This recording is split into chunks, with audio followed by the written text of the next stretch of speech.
अस्सलामुअलैकुम everyone, welcome back to my YouTube channel. आज जो हम लेक्चर डिस्कस करने जा रहे हैं that is modern drama a doll's house by Henrik Ibsen. इस लेक्चर में हम राइटर का इंट्रोडक्शन, इसकी फुल समरी, इसके कैरेक्टर्स, थीम्स, सिंबल्स, साथ ही साथ इस स्टोरी की सेटिंग, टाइटल सिग्निफिकेंट को और रिटन पब्लिश डेट को भी डिस्कस करेंगे ताकि इस ड्रामा को थॉरली कवर किया जा सके और कोई भी कंफ्यूजन बाकी ना रहे और इससे रिलेटेड कोई भी क्वेश्चन हो तो उसे आप सॉल्व कर सकें। तो चलिए स्टार्ट करते हैं आज का लेक्चर। सबसे पहले हम इस ड्रामा के जो राइटर हैं हेनरिक इब्सन, उनका इंट्रोडक्शन पढ़ लेते हैं क्योंकि जब भी हम कोई ड्रामा, नावल या शॉर्ट स्टोरी पढ़ते हैं तो उसके लिए राइटर के बारे में जानना जरूरी होता है। तो चलिए स्टार्ट करते हैं। हमारे जो राइटर है हेनरिक इब्सन, ये 1828 में पैदा हुए और 1906 में इनकी डेथ हो गई। Henrik Ibsen Norwegian playwright और थिएटर डायरेक्टर थे और ये मॉडर्निज्म एरा में फाउंडर ऑफ थिएटर भी थे और इनको फादर ऑफ रियलिज्म भी कंसीडर किया जाता है। और हेनरिक इब्सन को 90th सेंचुरी का और वेस्टर्न लिटरेचर में मोस्ट इन्फ्लुएंशियल प्ले राइट समझा जाता था। इसके बाद ये after Shakespeare most performed dramatist भी थे क्योंकि इनका जो प्ले है अ डॉल्स हाउस, ये 2006 का वर्ल्ड्स मोस्ट परफॉर्म्ड प्ले था। अब चलते हैं हम अपने ड्रामा की तरफ। अ डॉल्स हाउस नॉर्वेजियन में 4 दिसंबर 1879 में आई डॉकजेम के नाम से पब्लिश किया गया। देन इसको इंग्लिश में ट्रांसलेट किया गया और इंग्लिश में इसका नाम अ डॉल्स हाउस रखा गया और इस ड्रामा को फर्स्ट परफॉर्म्ड कोपेनहेगन में 21 दिसंबर 1879 में किया गया। अब हम इस ड्रामा की सेटिंग को देखते हैं। इस ड्रामा की सेटिंग 1879 में नॉर्वेजियन टाउन सी में रखी गई। उसके बाद इस ड्रामा का टाइम पीरियड 90th सेंचुरी का है। अब हम इस स्टोरी के थीम्स को डिस्कस करते हैं जो हैं appearances and reality, betrayal, deception, independence and freedom, honour, identity and self discovery, gender roles and expectations. अब हम इस ड्रामा के टाइटल सिग्निफिकेंट को ब्रीफली डिस्कस करेंगे ताकि इससे रिलेटेड कोई क्वेश्चन भी आ जाए तो आप उसे अटेम्प्ट कर सकें। बेसिकली इस ड्रामा का टाइटल अ डॉल्स हाउस रिप्रेजेंट करता है एक वुमन के ऊपर मेल की डोमिनेंस को। इस टाइटल में जो वर्ड है डॉल, ये सुजेस्ट करता है एक मैरिड वुमन को जो शादी के बाद अपने लव और केयर के साथ अपने घर को बनाने की बहुत कोशिश करती है, लेकिन रिटर्न इसकी इंसल्ट होती है, इसे टॉर्चर्ड किया जाता है और ये अपनी वर्थ और अपने ड्रीम्स से टोटली अनअवेयर है। ये अपने आप की बिल्कुल परवाह नहीं करती। और वर्ड डॉल इस ड्रामे में इसका मतलब है एक वुमन जिसका अपना कोई माइंड नहीं, अपनी कोई विल नहीं। और वो डॉल कौन है? वो है नोरा। नोरा जो इस स्टोरी की हीरोइन है। अ डॉल्स हाउस का मतलब है जहाँ पर एक ऐसी वुमन रहती है जिसका नाम है नोरा। वो अपनी वर्थ से बिल्कुल अनअवेयर है और अपने घर यानी डॉल्स हाउस को बनाने की कोशिश करती है, लेकिन इसका हस्बैंड टॉर्वर्ड जो है इसे एक डॉल की तरह ट्रीट करता है और ये अपनी मर्जी से इसे चलाता है। तो बेसिकली अ डॉल्स हाउस इसी चीज को सिग्निफाई करता है। और इस ड्रामा के सिंबल्स को हम लास्ट पर डिस्कस करेंगे ताकि समरी पढ़ने के बाद आपको सिंबल्स की अच्छी तरह समझ आ जाए। तो चलिए अब हम अपने कैरेक्टर्स को डिस्कस करते हैं। सबसे पहला मेजर कैरेक्टर है नोरा हेल्मर का।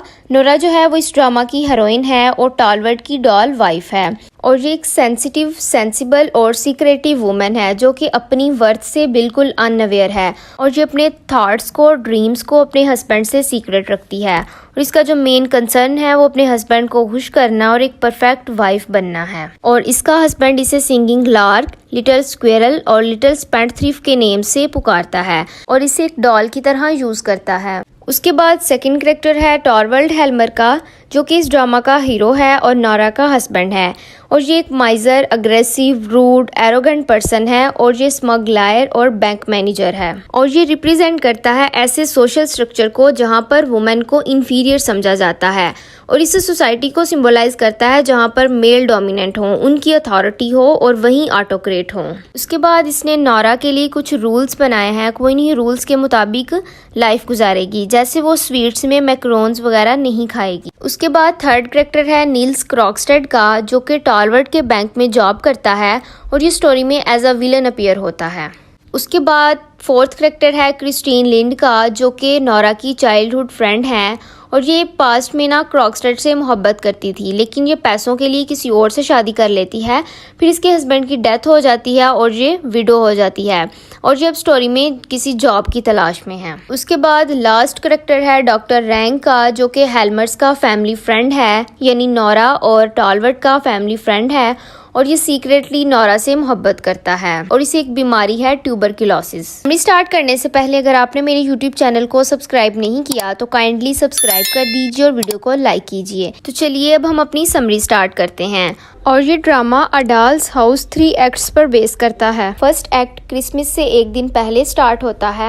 हमारा प्ले यहाँ से स्टार्ट होता है कि नोरा जो है वो डोर ओपन करती है और घर के अंदर एंटर होती है। नोरा के हाथ में बहुत ज्यादा शॉपिंग बैग्स हैं क्योंकि वो शॉपिंग करके आई है। और नोरा का जो हस्बैंड है टॉरवल्ड, वो ना स्टडी रूम में बैठा होता है, तो नोरा वहाँ उससे मिलती है। तो टॉरवल्ड जो है वो इसकी इंसल्ट करता है इतनी ज्यादा शॉपिंग करने पर। तो ये चीज नोरा के ऊपर टॉरवल्ड की डोमिनेंस को शो करती है। उसके बाद टॉरवल्ड इसे बच्चों की तरह और एक डॉल की तरह ट्रीट करता है और टॉरवल्ड ना इसे सिंगिंग लार्क, लिटिल स्क्विरल और लिटिल स्पेंट थ्रीफ के नामों से पुकारता है। तो इन दोनों की ये कन्वर्सेशन चल ही रही होती है कि जो नोरा की मेड है वो नोरा को बताती है कि क्रिस्टीन लिंड इससे मिलने के लिए आई है। क्रिस्टीन कौन है? वो नोरा की ओल्ड फ्रेंड है जो कि एक जॉब की तलाश में नोरा के घर आई है। अब क्रिस्टीन ना नोरा को अपनी लाइफ के बारे में बताती है कि उसने लाइफ में बहुत ज़्यादा डिफ़िकल्टीज देखी हैं। उसके हस्बैंड की डेथ हो गई है, अब वो और इसके बच्चे जो हैं वो लावारिस हैं। तो इधर ना नोरा क्रिस्टीन की प्रॉब्लम सुनकर अपनी प्रॉब्लम्स को रिकॉल करने लगती है। अब नोरा इधर ना क्रिस्टीन को अपनी ज़िंदगी का एक बहुत बड़ा राज बताती है। नोरा क्रिस्टीन को बताती है कि उसने इलीगली बैंक से लोन लिया था इटली ट्रिप को अफोर्ड करने के लिए, क्योंकि इसका हस्बैंड बीमार था तो इसकी रिकवरी के लिए इनका इटली जाना जरूरी था। नोरा ना क्रिस्टीन को बताती है कि इसका हस्बैंड बीमार था तो इसकी रिकवरी के लिए इटली जाना जरूरी था। तो टॉरवल्ड के पास इटली ट्रिप को अफोर्ड करने के पैसे नहीं थे तो मैंने बैंक से लोन लिया था। और टॉरवल्ड से ये झूठ बोला था कि मैंने ये पैसे अपने फादर से लिए हैं और मैंने पेपर्स पर अपने फादर के नकली साइन किए थे क्योंकि मेरे फादर की एक दिन पहले डेथ हो चुकी थी। मैंने ये झूठ इसलिए बोला कि ये मेरे हस्बैंड की मैस्कुलिनिटी के अगेंस्ट था कि वो एक औरत से पैसे ले। नोरा क्रिस्टीन को ये भी बताती है कि मैंने कई सालों से अपने हस्बैंड से ये बात छुपाई हुई है और मैंने इस लोन को रीपे करने के लिए बहुत सी जॉब्स वगैरह भी की। तो नोरा का ये एक्ट इस चीज़ को भी शो करता है कि नोरा अपनी फैमिली की केयरिंग के साथ साथ अपने बिजनेस को भी कंडक्ट कर सकती है। तो ये सब बातें करने के बाद नोरा क्रिस्टीन को कहती है कि वो अपने हस्बैंड से तुम्हारी जॉब की बात करेगी। तो उसके बाद अनफॉर्चुनेटली नोरा का ये राज क्रॉक्स्टेड को भी पता होता है। तो अब ना क्रॉक्स्टेड ने बैंक में कोई इलीगल काम किया होता है तो टॉरवल्ड ना अब क्रॉक्स्टेड को बैंक में नहीं रखना चाहता, वो उसको वहां से फायर करना चाहता है। तो नोरा जब क्रिस्टीन की जॉब की बात करती है टॉरवल्ड से तो टॉरवल्ड डिसाइड करता है कि वो क्रॉक्स्टेड को फायर कर देगा और उसकी जगह पर क्रिस्टीन को हायर कर लेगा। तो देन क्रॉक्स्टेड ना अब हेल्मर हाउस आता है और वो नोरा से प्राइवेटली मिलता है और नोरा को कहता है कि तुम अपने हस्बैंड टॉरवल्ड से बात करो कि वो मुझे जॉब से ना निकाले। तो पहले तो नोरा मना कर देती है। वो कहती है कि ये बैंक का मामला है, आप इस मसले को बैंक में जाकर सॉल्व करें। तो फिर ना क्रॉक्स्टेड नोरा को धमकाना शुरू कर देता है। वो उसे कहता है कि अगर टॉरवल्ड ने मुझे जॉब से निकाला तो जो तुम्हारा राज है लोन लेने वाला वो मैं टॉरवल्ड को बता दूंगा। तो नोरा डर जाती है और वो बार बार टॉरवल्ड से क्रॉक्स्टेड को जॉब पर रखने के लिए कहती है। तो टॉरवल्ड नोरा की बात नहीं मानता। वो कहता है कि क्रॉक्स्टेड ने फॉर्जरी कमिट की है तो अब मैं उसे जॉब पर नहीं रखूंगा। तो उसे कहता है कि अब तुम क्रॉक्स्टेड का नाम भी नहीं लोगी। तो इधर ही एक्ट 1 का एंड हो जाता है और एक्ट 2 यहाँ से स्टार्ट होता है कि जो क्रिस्टीन है वो एक ड्रेस को सिलेक्ट करने में नोरा की मदद कर रही है क्योंकि नोरा ने नेक्स्ट इवनिंग अपने हस्बैंड के साथ एक पार्टी पर जाना है। तो नोरा ना क्रॉक्स्टेड की ब्लैकमेलिंग की वजह से बहुत ज्यादा परेशान है। तो वो ना क्रिस्टीन को बताती है कि क्रॉक्स्टेड मुझे ब्लैकमेल कर रहा है जो मैंने लोन लिया था। तो नोरा क्रिस्टीन को कहती है कि तुम क्रॉक्स्टेड को समझाओ, तुम कुछ करो। तो नोरा फिर टॉरवल्ड से कहती है कि वो क्रॉक्स्टेड को फायर ना करे। तो फिर ना टॉरवल्ड जो है वो अब नोरा पर शक करना शुरू कर देता है तो वो फौरन ही क्रॉक्स्टेड को फायर कर देता है। अब नोरा सोचती है कि उनका जो फैमिली फ्रेंड है डॉक्टर रैंक वो उससे हेल्प मांगेगी। इससे पहले कि नोरा इसे हेल्प का कहती तो डॉक्टर रैंक ना नोरा के लिए अपनी मोहब्बत का इजहार कर देता है और इसे बताता है कि वो बीमार है और इसे एक बीमारी ट्यूबरक्लोसिस है। फिर वो सोचती है कि डॉक्टर रैंक से हेल्प मांगने का कोई फायदा नहीं। एंड देन क्या होता है कि क्रॉक्स्टेड आता है और वो अब टॉरवल्ड के लिए एक मेल बॉक्स छोड़कर जाता है। उस बॉक्स में एक लेटर होता है और लेटर में क्रॉक्स्टेड ने सब कुछ बताया होता है जो नोरा ने लोन लिया था। तो नोरा क्रिस्टीन से मदद के लिए कहती है। तो क्रिस्टीन इसे कहती है कि तुम फिक्र ना करो, मैं क्रॉकस्टेड को समझाती हूँ कि वो अपना माइंड चेंज कर ले। तो नोरा और टालवर्ड अब पार्टी में होते हैं। तो वहीं टालवर्ड को क्रॉकस्टेड का मेल बॉक्स रिसीव होता है। तो वहाँ ना नोरा टालवर्ड की तवज्जो उस लेटर से हटाने के लिए डांस करना शुरू कर देती है। तो ड्रामा में डांस को टैरेंटिला का नाम दिया गया है। तो नोरा ना कॉन्टिन्यूसली टैरेंटिला डांस करती रहती है ताकि उसके हस्बैंड का फोकस उसकी तरफ रहे और वो लेटर ना पढ़े। तो इसका हस्बैंड ना इसे इस डांस की वजह से टॉन्ट भी करता है। तो नोरा के सिवा हर कोई डिनर करने के लिए चला जाता है। तो नोरा ना टालवर्ड से प्रॉमिस ले लेती है कि वो पार्टी के बाद लेटर पढ़ेगा। देन नोरा सोचती है कि उसके हस्बैंड को शर्मिंदगी होगी लेटर पढ़ने के बाद। तो वो ना अपने हस्बैंड को शर्मिंदगी से बचाने के लिए खुदकुशी करने का सोचती है। और इधर ही एक्ट 2 का एंड हो जाता है।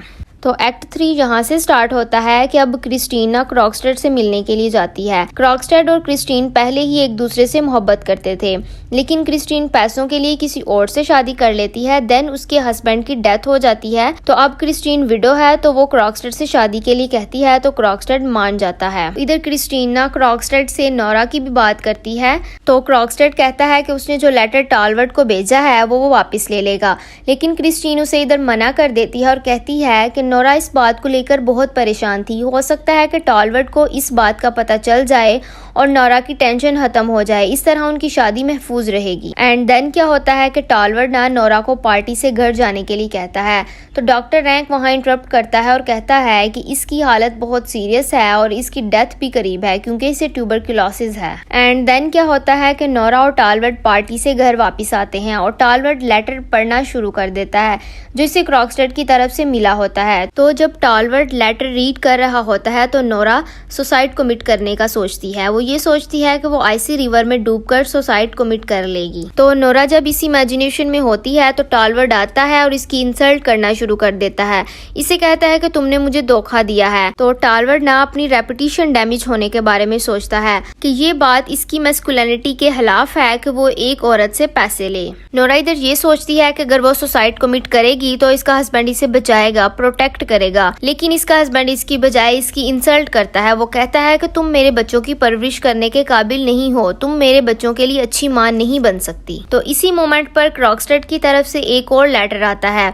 वो इसमें बताता है कि नोरा ऐसी नहीं है, मैंने उसे ब्लैकमेल किया, ये सब। देन लेटर पढ़ने के बाद टालवर्ड का माइंड चेंज हो जाता है और इसका गुस्सा खत्म हो जाता है और वो सब भूलने के लिए तैयार हो जाता है। तो अब नोरा बहुत गुस्से में है और कहती है कि वो अब इस घर में नहीं रहेगी और वो टालवर्ड को कहती है कि तुम अपने अलावा किसी से मोहब्बत नहीं कर सकते, हमने ये शादी बिल्कुल अजनबियों की तरह गुजारी। और नोरा अपने आप को एक डॉल से कंपेयर करती है और कहती है कि तुमने अपनी खुशी के लिए जैसे चाहा इस डॉल को यूज किया, इसे अब्यूज किया, मैनिपुलेट किया, लेकिन अब वो ज्यादा देर एज अ डॉल जिंदगी नहीं गुजारेगी। देन नोरा देखती है कि उसका जो हस्बैंड है वो एक सेल्फिश और हिपोक्रेट पर्सन है। तो अब जो टालवर्ड है वो बिल्कुल ब्लैंक है, उसके पास कोई जवाब नहीं क्योंकि उसे वुमेन के साथ हमदर्दी करनी आती ही नहीं, उसे बस इन्हें नीचा दिखाना आता है। अब नोरा घर की चाबियां और वेडिंग रिंग को वहीं छोड़ती है। तो टालवर्ड बहुत ज्यादा परेशान हो जाता है और नोरा गुस्से से अपने पीछे की तरफ डोर को बंद करते हुए घर से निकल जाती है। और इधर ही इस प्ले का एंड हो जाता है।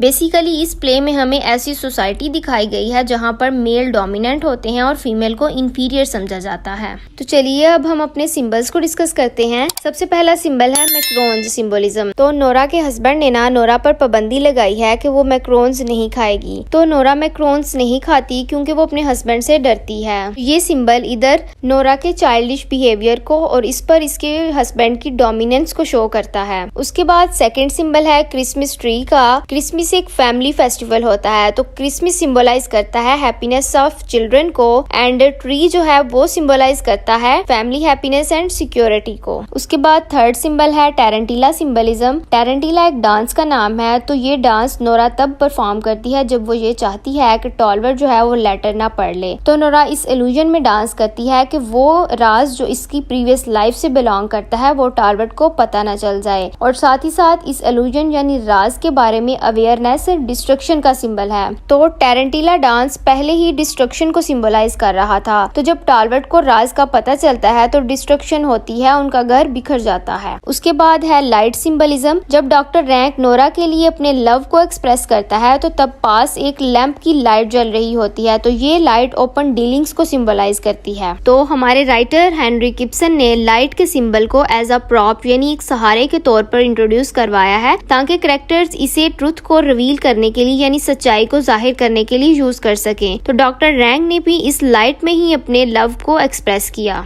उसके बाद सिंबल है ब्लैक क्रॉसेस का। जब डॉक्टर रैंक अपना विजिटिंग कार्ड देता है तो इस कार्ड पर उसका जो प्रिंटेड नेम होता है वो उस पर ब्लैक क्रॉसेस लगा देता है। तो यहाँ ब्लैक क्रॉसेस डॉक्टर रैंक की डेथ को सिंबलाइज करते हैं, जो कि करीब है। उसके बाद है शॉल्स सिंबलिज्म। नोरा पार्टी पर मल्टी कलर्ड शॉल वेयर करती है, जो सिंबलाइज करती है नोरा का डिलाइट ऑफ लाइफ के साथ जुड़े रहना। फिर नोरा घर आकर ब्लैक शॉल वेयर करती है, जो कि इसकी डेथ विश को सिंबलाइज करती है। उसके बाद सिंबल है डोर्स का। ये प्ले डोर के ओपन होने से शुरू होता है और खत्म होता है डोर के बंद होने से। और डोर का ओपन होना एक परिंदे का पिंजरे में कैद होना जाहिर करता है, यानी नोरा का पिंजरे में कैद होना। और जब प्ले के लास्ट पर नोरा डोर बंद करते हुए घर से निकलती है तो डोर का बंद होना उसकी डिपेंडेंस के खत्म होने को सिंबलाइज करता है कि अब वो आजाद है और इंडिपेंडेंट है। और डोर का बंद होना इसके आजाद होने और इंडिपेंडेंट होने को सिंबलाइज करता है। उसके बाद सिंबल है डिजीज सिंबलिज्म। डॉक्टर रैंक की बीमारी ट्यूबरकुलोसिस ऑफ स्पाइन को हेनरिक इब्सन ने सोसाइटी की डेटीरियोरेटिंग बैकबोन को सिंबलाइज करने के लिए यूज किया है। उसके बाद लास्ट वाला सिंबल है बर्ड्स सिंबलिज्म। बर्ड्स टालवर्ट की नोरा के लिए पॉजेसिवनेस को सिंबलाइज करते हैं। और टालवर्ट नोरा को एक ऐसी क्रिएचर समझता है जो इसे एंटरटेन करे और इसके लिए डिलाइट का काम करे। तो वो नोरा को स्काईलार्क कहता है, यानी एक सिंगिंग बर्ड कहता है। और प्ले के स्टार्टिंग में तो ये बर्ड टालवर्ट को खुश करने के लिए सिंगिंग भी करती है। यहाँ सिंगिंग सिंबलाइज करती है नोरा का टालवर्ट को खुश करने के लिए हर एक काम करना। लेकिन प्ले के एंड पर ये बर्ड आजाद हो जाती है, यानी नोरा आजाद हो जाती है और वो इंडिपेंडेंट हो जाती है। तो नोरा इस पिंजरे से निकल कर एक नई औरत बनकर उभरती है, जो कि अब अपनी आइडेंटिटी और सेल्फ डिग्निटी से अवेयर है। होप सो कि आपको सिंबल्स की प्रॉपर तौर पर समझ आ गई होगी। होप सो कि आपको इस ड्रामा अ डॉल्स हाउस की प्रॉपर तौर पर समझ आ गई होगी। अगर वीडियो अच्छी लगी हो तो वीडियो को लाइक जरूर कीजिए।